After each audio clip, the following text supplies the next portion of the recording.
are in the front line of the Karen struggle. Their cooperation is vital. Food, information, support, all come from such places.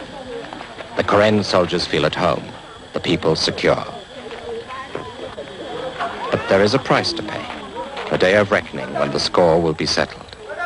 If the Burmese suspect Fifth Column activity, death is almost certain.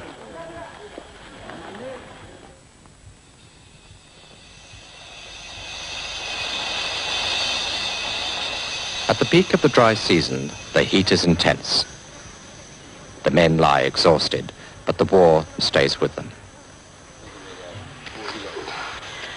What has looked like pointless patrolling by 100 Karen has brought the unit within contact of a Burmese force of about 600. It has all happened before. The ritual of waiting begins. If it is good to stay here and wait here, he said. Mokli, where are the Burmese units now?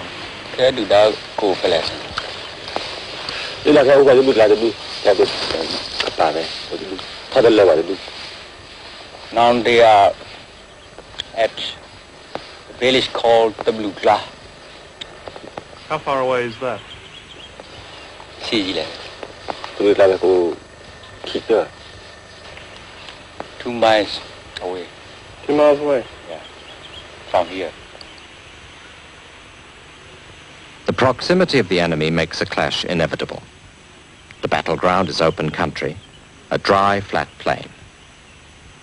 The heat increases the sense of foreboding, yet everything looks normal. It is 20 years since Major Tutu joined the rebel forces.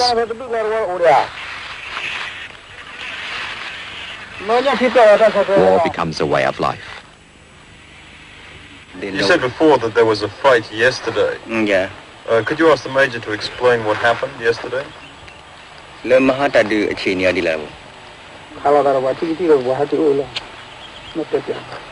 Oh, the last fighting is not heavy. It's a small fighting. Just a skirmish? Yeah. Yesterday afternoon? Yeah. So what is the Major's plan today? Could you just tell us what he plans to do? Does he intend to attack the Burmese forces, or is he waiting for them to attack us? Or what exactly is the plan?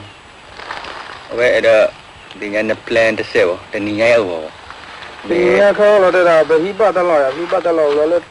the Major said we have to wait and see, and he just ordered some soldiers to say have a to reconnoiter, patrol. Right.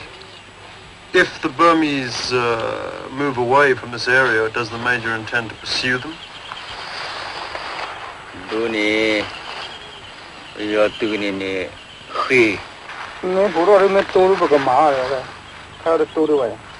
said if we meet, we will fight.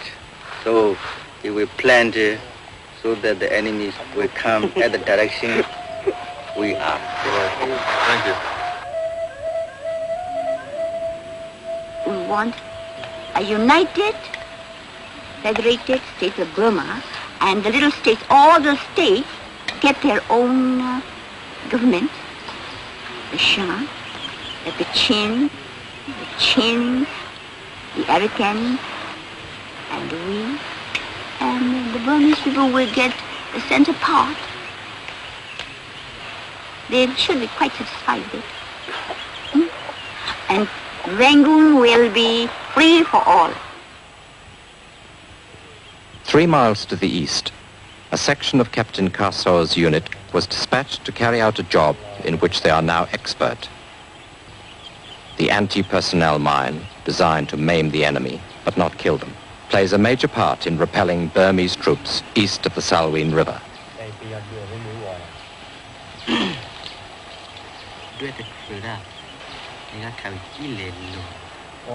The components are a bottle and a detonating device sprung by a piece of bamboo.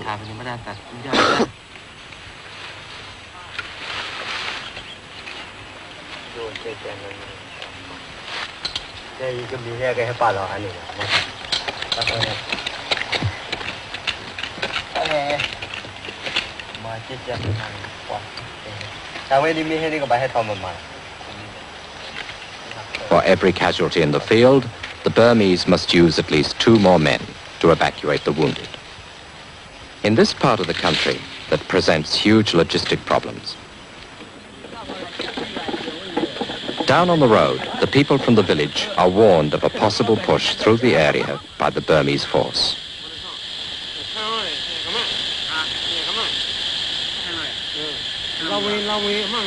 Mines are being laid in the surrounding hills. Advice they should heed. The Karens seem confident their day's work would claim at least 1 victim among the approaching Burmese.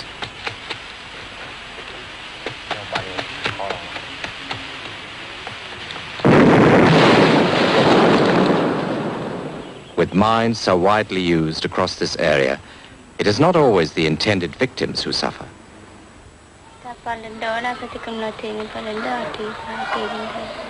Well, this patient, her name is Maniki. She is 29 years old, and she lives at Tamuya village.